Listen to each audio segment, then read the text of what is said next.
Toilet করার পর অবশ্যই কি ঢিলাকুলুক ব্যবহার করতে হবে? টয়লেট করার পর পানি ব্যবহার করবেন, আর পানি ব্যবহার করার আগে ঢিলাকুলুক, টিস্যু এরকম কোনো কিছু দিয়ে পরিষ্কার করে নেবেন। এই দুইটাই যদি ব্যবহার করেন সেটা সবচেয়ে উত্তম।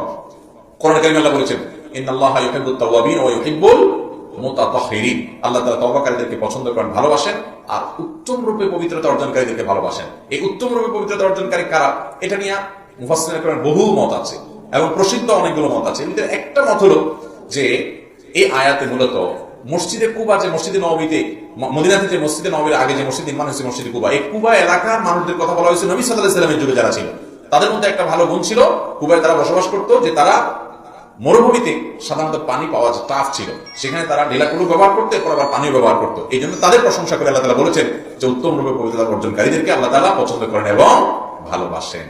অতএব ঢিলাকুলুক বা টিস্যু ইত্যাদি ব্যবহার, এরপরে পানি ব্যবহার, দুইটা করতে পারলে অধিকতর উত্তম। কমপক্ষে পানি ব্যবহার করবেন। পানি পাওয়া যাচ্ছে না বা পানি নাই, তাহলে ঢিলাকুলুক ব্যবহার করলেও চলবে, যে কোনো ভাবে ময়লা দূর করলে তাতে হয়ে যাবে, কিন্তু দুইটা জমা করতে পারলে অবশ্যই ভালো।